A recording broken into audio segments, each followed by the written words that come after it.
할렐루야. 우리 함께 찬송가 95장 찬송 나의 기쁨 나의 소망 되시며 우리 함께 찬송하면서 화목한 기도에 시작하겠습니다.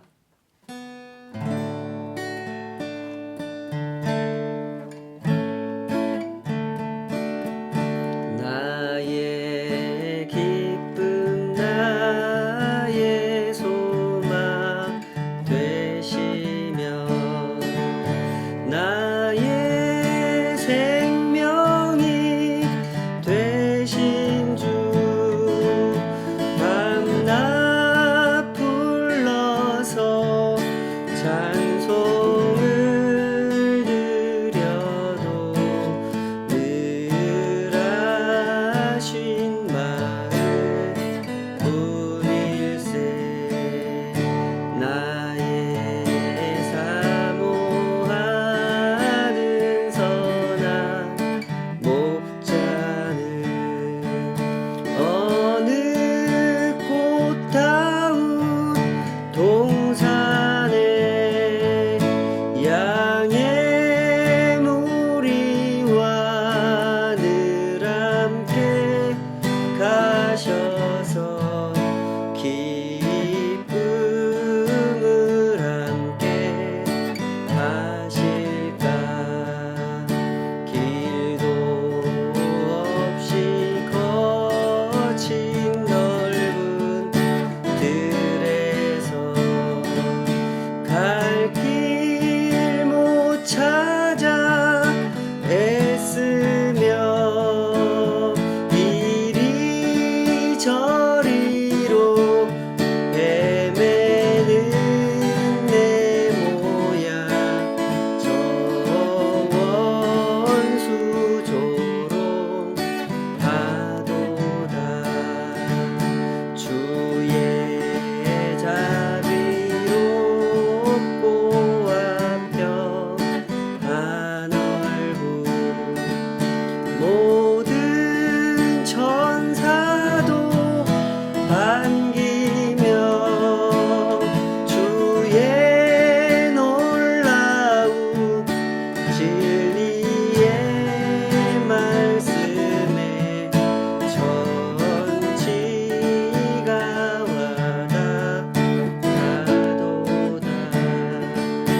나의 진정 사모하는 예수님 음성조차도 반갑고 나의 생명과 나의 참 소망은 오직 주 예수 뿐일세.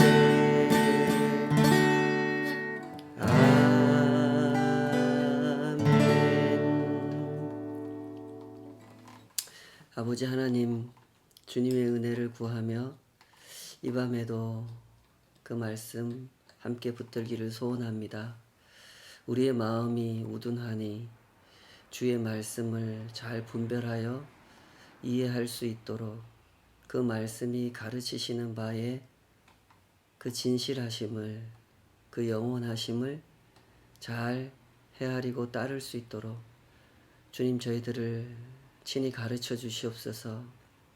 전하는 자의 입술이 참 둔한 것을 주께서 아시오니 주의 성령께서 이 말씀 앞에 서는 모든 이들의 심령 가운데 친히 임재하여 주시고 어루만져 주시고 이 말씀이 가르치는 바 그 진실하신 하나님의 뜻을 잘 분별할 수 있도록 우리 모두 가운데 역사하여 주시옵소서.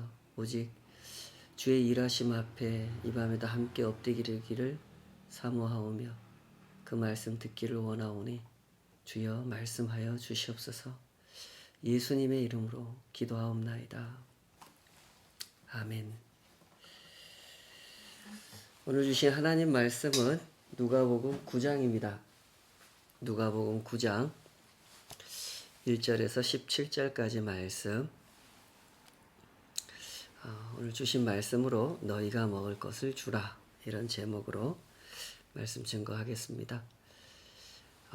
사람이 살아가고 있는 삶이라고 하는 것은 모험일 수밖에 없죠. 누구나 가본 길을 가는 것이 아니라 가보지 않은 길을 가는 상황이기 때문에 모험일 수밖에 없습니다. 그야말로 모든 사람은 이미 경험해본 세상을 살아가는 것이 아니라 아직 경험해보지 못한 세상을 살아갑니다. 그래서 인생은 누구에게나 모험일 수밖에 없습니다. 때문에 사람들은 미래에 대한 두려움을 품게 됩니다. 앞으로 세상이 어떻게 달라질지 알 수가 없고 달라지는 세상 중에 내가 어떤 일을 당하게 될지 알 수가 없기 때문에 두려움을 품게 되는 거죠. 나름대로 준비를 한다고 하지만 이런 상황에서는 완벽한 준비라는 것을 할 수가 없지 않습니까? 미래에 닥칠 일을 완벽하게 알 수도 없고 그런 미래에 대비해서 완벽하게 준비할 능력을 갖추고 있는 것도 아니기 때문에 사람에게는 완벽한 지식도 없고 완벽한 능력도 없으니 완벽한 준비라는 것도 있을 수가 없게 되는 거죠. 때문에 사람들의 마음은 더욱더 두려움으로 채워지게 되는 겁니다.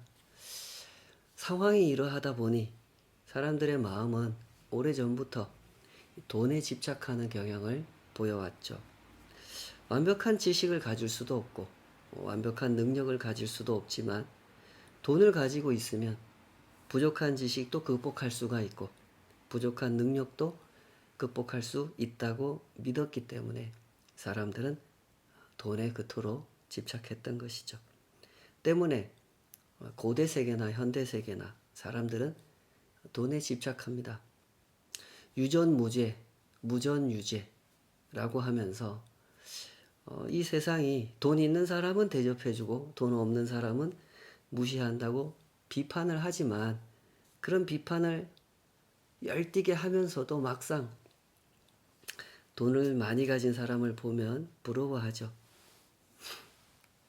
돈을 가지고 있으면 걱정할 일이 없다라고 하는 믿음이 모든 사람의 마음속에 자리 잡고 있다고 해도 과언이 아닌 우리는 그런 세상에서 살고 있습니다.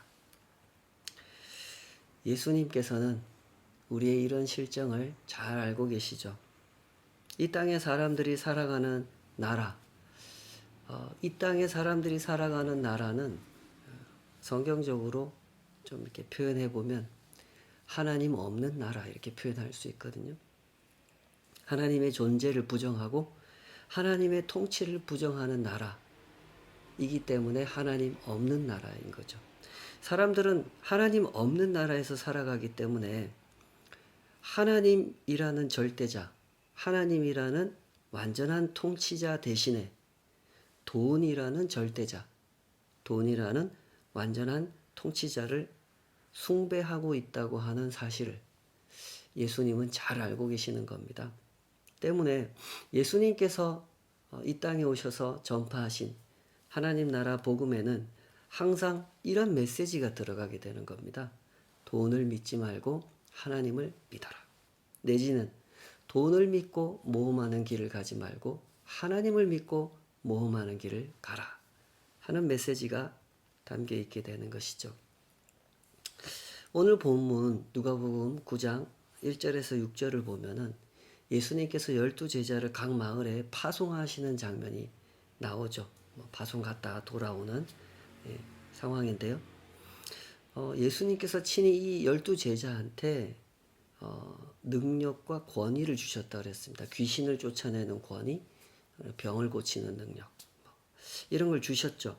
그리고 하나님 나라를 전파해라. 이런 사명을 주어서 각 마을로 파송하셨습니다. 그런데 이때 예수님께서 좀 납득하기 어려운 주의사항도 함께 명령을 하시죠. 3절에서 5절 한번 읽어보겠습니다. 이르시되 여행을 위하여 아무것도 가지지 말라. 지팡이나 배낭이나 양식이나 돈이나 두 벌 옷을 가지지 말며 어느 집에 들어가든지 거기서 머물다가 거기서 떠나라. 누구든지 너희를 영접하지 아니하거든 그 성에서 떠날 때 너희 발에서 먼지를 떨어버려 그들에게 증거를 삼으라. 이렇게 말씀하셨습니다. 여행자에게 기본은 여행의 준비를 갖추는 거 아니겠습니까? 아무런 준비도 없이 여행길을 떠날 수는 없죠. 돈도 가져가야 되고 옷도 챙겨가야 됩니다. 그런데 예수님께서는 이 제자들을 파송하시면서 지금 입고 있는 것, 그것만 입고 가고 지금 가지고 있는 것, 그거 외에 여분의 것을 챙겨가지 말라고 말씀하십니다. 무슨 말씀이겠습니까? 너희들의 모든 필요는 하나님께서 공급해 주실 거니까 하나님의 공급하심에 의지하여 일하라. 그것만 믿고 일하라. 이걸 가르치신 거죠.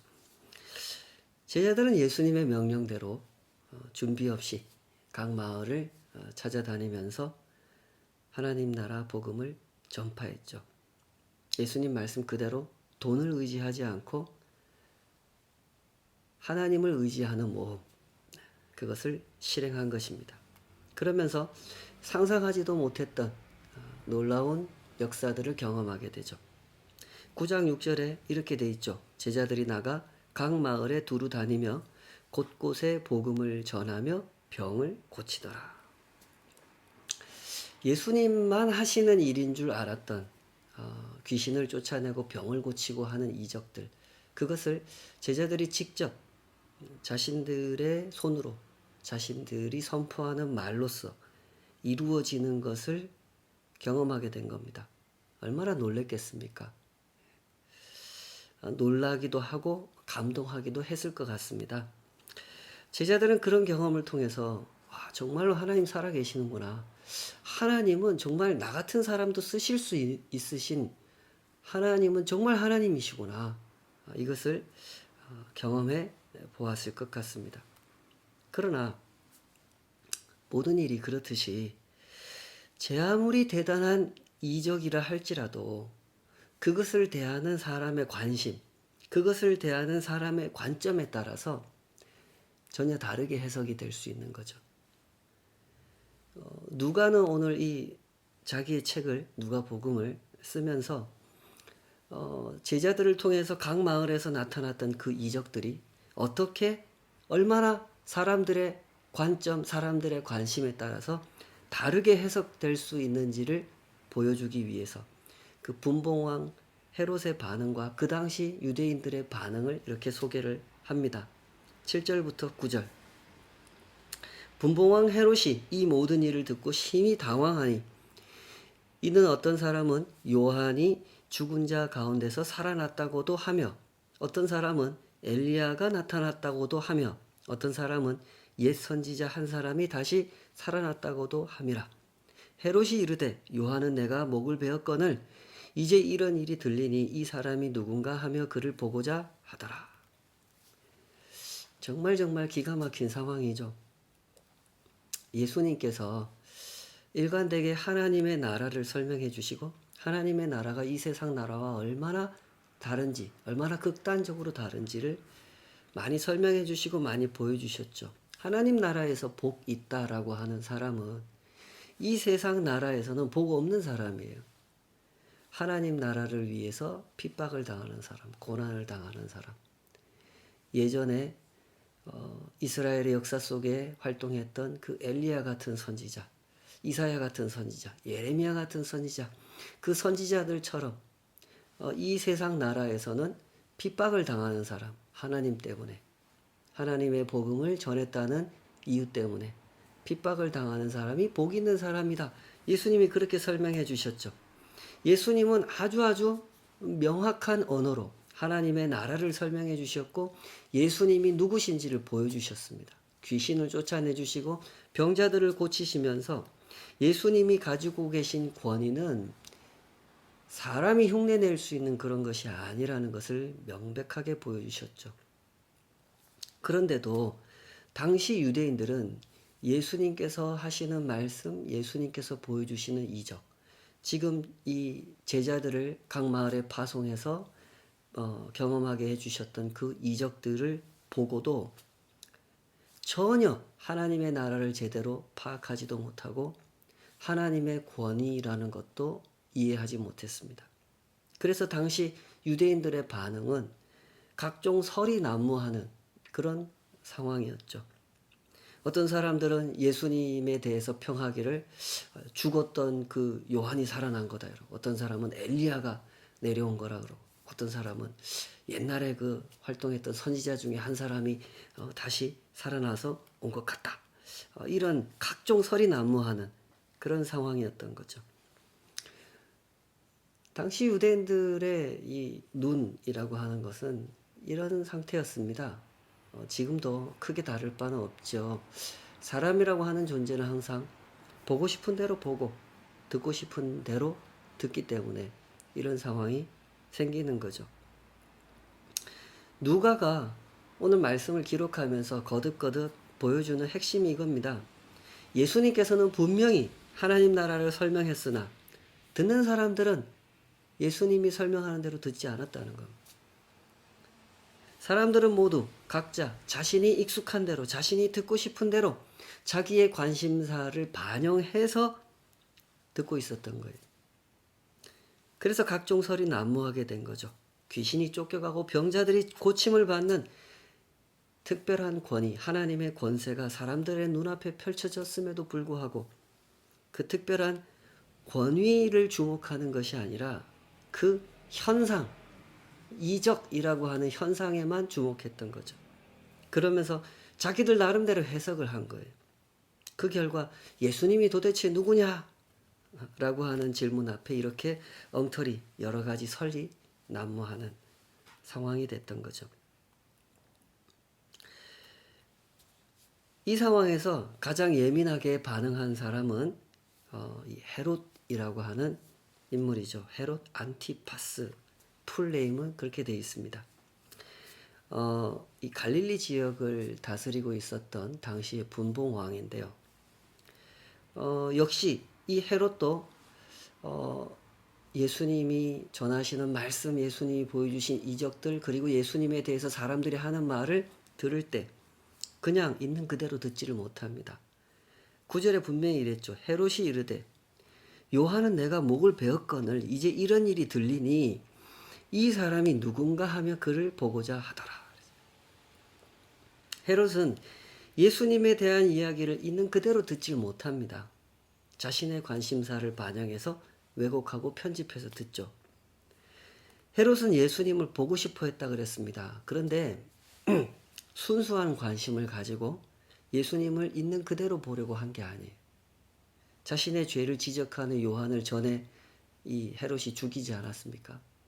내가 내가 요한을 죽였는데 사람들이 예수님이라는 분에 대해서 그 죽은 요한이 살아난 거다 이렇게 얘기하고 다니니까 그 말을 듣고 정말 죽은 요한이 살아난 걸까?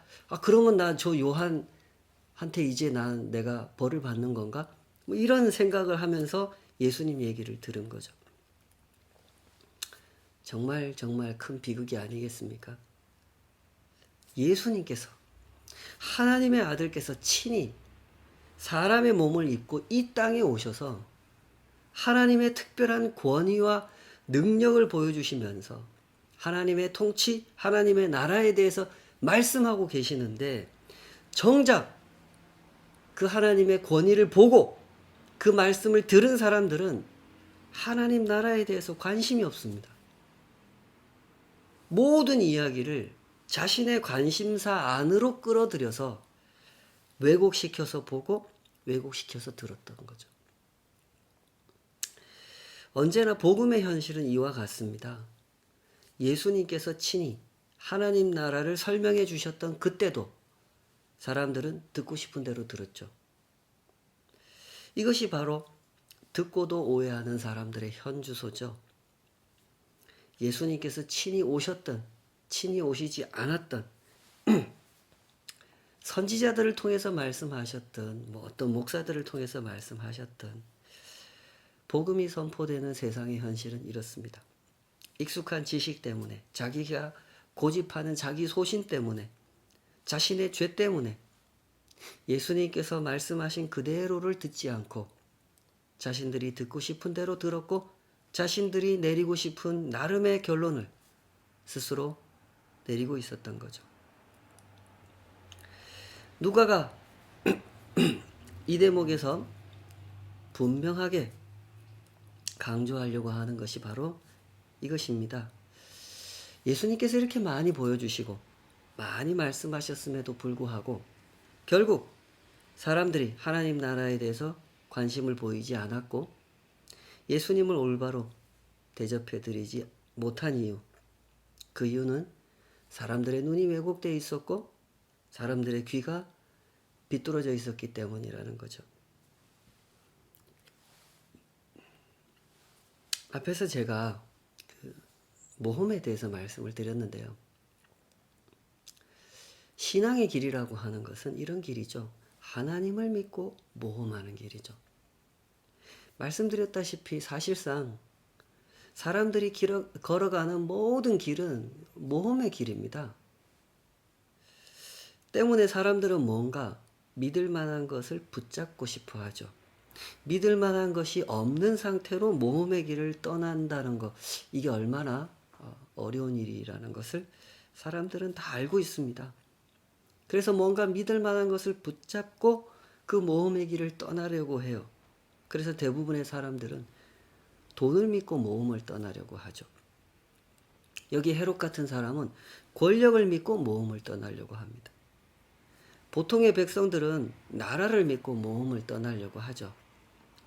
로마 사람들은 로마를 믿고, 미국 사람들은 미국을 믿고, 중국 사람들은 중국을 믿고, 대한민국 사람들은 대한민국을 믿고 모험을 떠나려고 합니다.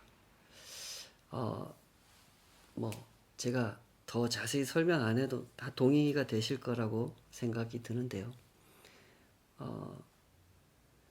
그 나라에 살아가는 사람들의 모습을 잘 관찰해 보십시오. 뭐 서로 다투기도 하고, 뭐 서로 의견도 다르고, 이런 일도 있지만, 사실은 사람들이 다투는 이유도 그 나라를 믿기 때문에 다투는 거죠. 자신이 원하는 모습대로 그 나라가 운영이 된다면 내가 행복하게 번영을 누리면서 살아갈 수 있다고 믿기 때문에 그렇게 다투면서 살아가는 거죠. 그 나라를 믿지 않는다면 그렇게 온 열정을 다해서 다투지도 않을 것이니까 말이죠. 그렇다면 우리가 여기서 다시 이 질문으로 돌아와야 되겠죠. 하나님 나라 백성들은 누구를 믿고 모험을 합니까? 미국 사람들은 미국을 믿고 중국 사람들은 중국을 믿고 대한민국 사람들은 대한민국을 믿고 모험을 합니다. 하나님 나라 백성들은 누구를 믿고 모험합니까? 당연히 하나님을 믿고 모험을 해야 되겠죠. 예수님께서 당신의 제자들을 특별히 구별해서 계속 허락해 주신 그 훈련이 바로 이런 거 아닙니까? 12제자를 각 마을로 들여보내시면서 지금 가지고 있는 거 외에는 아무것도 가지고 가지 마라. 두 벌 옷도 가지고 가지 말고 돈도 챙겨가지 마라. 모험을 하되 오직 하나님만 믿고 모험을 해라. 이걸 훈련시켜 주신 거죠. 제자들이 이제 돌아와서 이제 이런 거 저런 걸 경험했습니다. 예수님 정말 대단한 일을 우리가 경험했습니다. 예수님이 제자들을 데리고 하나님 나라에 대해서 더 자세히 가르쳐 주려고 베세다로 가셨는데 사람들이 어떻게 알고 예수님을 따라왔죠. 거기서 또 사람들에게 하나님 나라 말씀을 가르치시고 그러고 있는데 예수님께서 이 사람들에게 5천 명이 넘는 이 사람들에게 먹을 것을 직접 기적을 일으켜서 제공해 주시는 그런 장면을 또 제자들 앞에 보여주십니다. 그때도 예수님께서 의도하셨던 것은 같은 거죠. 하나님을 믿고 일하는 법, 하나님을 믿고 모험을 떠나는 법, 이걸 가르치려고 예수님께서 제자들 앞에서 이 이적을 보여주신 거죠. 그래서 예수님은 제자들이 이제 시간이 많이 늦었고 이 사람들 집으로 보내야 됩니다. 이렇게 얘기하자 예수님께서 너희가 먹을 것을 줘라 이렇게 말씀하시죠. 예수님께서는 이렇게 뜻이 있어서 의도가 있어서 이렇게 말씀하신 건데 제자들은 예수님의 의도를 전혀 헤아리지 못했습니다. 그래서 오히려 반문했죠. 9장 13절 우리에게 떡 5개와 물고기 2마리밖에 없습니다. 이걸 갖고 어떻게 5천 명을 먹이라는 겁니까? 이 모든 사람을 위하여 먹을 것을 사지 아니하고서는 할 수 없습니다. 제자들의 이런 모습은 우리의 믿음을 돌아보게 해주는 아주 중요한 레슨이 되죠. 제자들이 그동안 무엇을 받고 무엇을 경험했습니까, 여러분?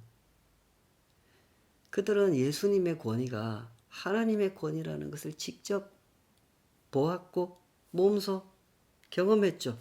예수님 따라다니면서 이 사람들이 본 이적이 몇 번이고 그 권능이 있는 말씀을 들은 것이 몇 번입니까? 그들은 바로 며칠 전에 나인성의 그 과부의 아들이 죽은 아들이 예수님 말씀 한마디로 살아나는 것을 봤단 말입니다. 이미 죽은 회당장의 딸이 살아나는 것을 봤고 12해 동안 혈루증을 앓던 그 불치병을 겪던 여인이 예수님 옷자락 만지고 낫는 것을 봤단 말입니다. 게다가 예수님께서 가지고 계신 그 권능을 자신들에게 허락해 주시고 그걸 가지고 각 마을에 가서 지금 직접 귀신도 쫓아내고 병자도 고치고 그러면서 이제 막 돌아오지 않았습니까?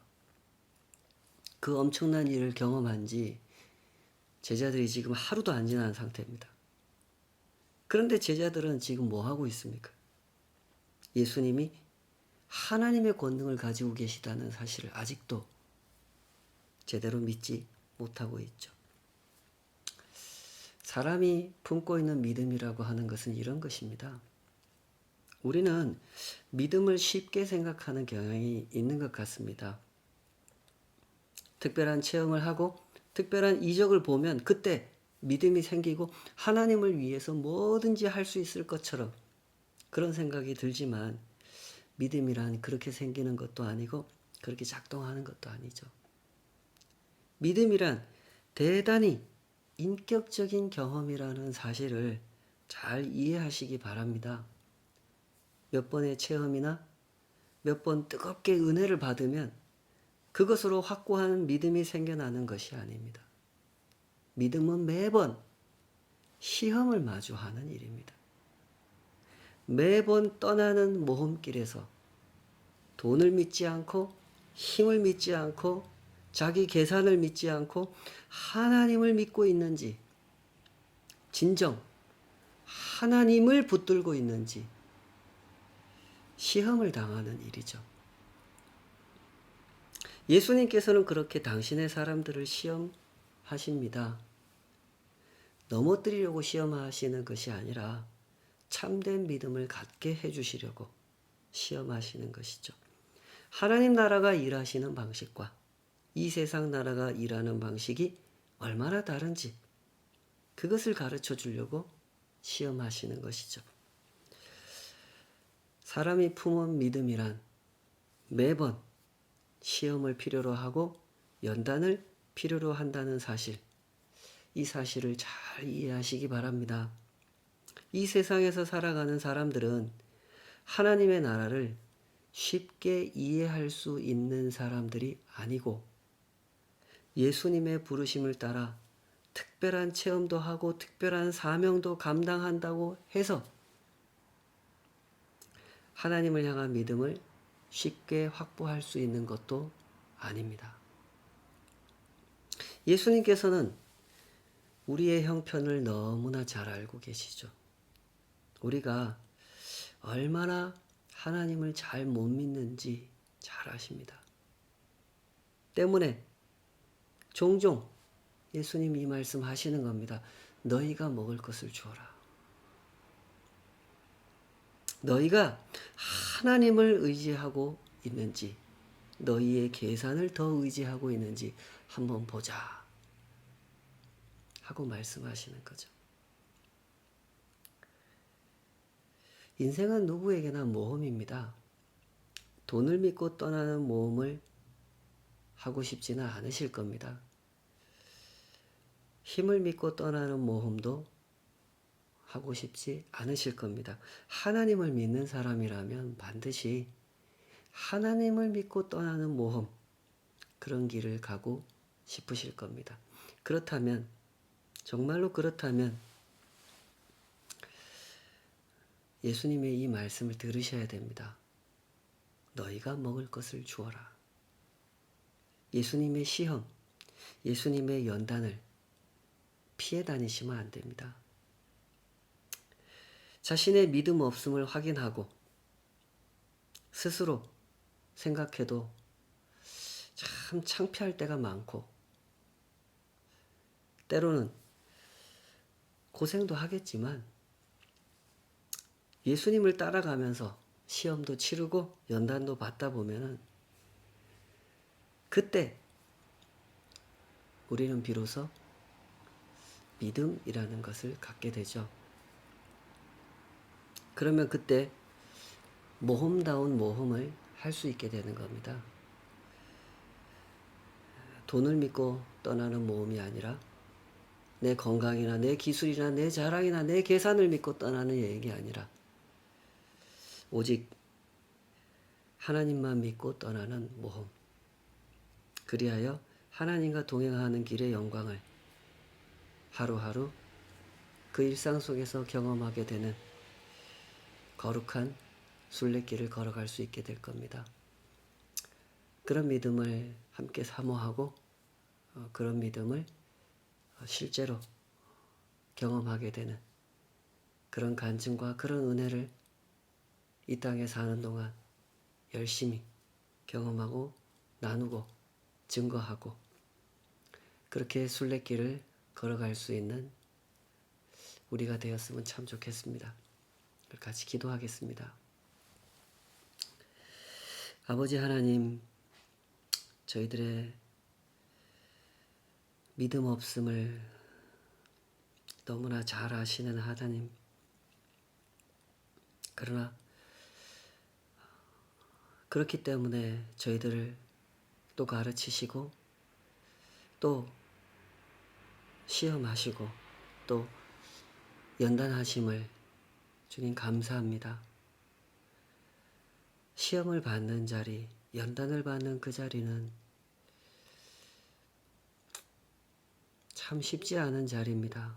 때로 너무나 피하고 싶고 가까이 하고 싶지 않은, 그래서 멀찍이 거리를 두고 시험도 없고 연단도 없는 곳에서 적당히 스스로 나에게 믿음이 있다고, 이 정도면 믿음이 있는 것이라고 스스로 결론을 내리고 그렇게 적당한 신앙생활을 하고 싶어 하는 그런 연약함과 그런 어리석음이 우리 마음속에 있는 것도 아십니다. 하나님 앞에서 참된 믿음을 소유한 참된 하나님 나라 백성, 참된 믿음의 길을 걸어가기를 사모하는 마음, 그 마음을 우리에게 주셨으니 주님 이 마음이 진실하게 하여 주시옵소서. 그리하여 주께서 인도하시는 그 길 앞에 서게 해주시고 주께서 파송하시는 곳에 나아가게 해주시고 돈을 의지하거나 힘을 의지하는 것이 아니라 오직 하나님을 의지하고 그 모험을 감당해낼 수 있도록, 그곳에서 믿음이 무엇인지 하나하나 제대로 배워갈 수 있도록, 참 믿음을 소유할 수 있게 되도록 주님 우리를 인도하여 주시옵소서. 주의 선하신 손에 오직 우리의 믿음 없음과 그 위에 은혜를 더하셔서 시험으로 연단으로 인도하셔서 믿음 있게 만드시는 그 역사를 간구하오니 주님 날마다 쉬지 않고 우리를 인도하여 주시옵소서. 예수님의 이름으로 기도하옵나이다. 아멘.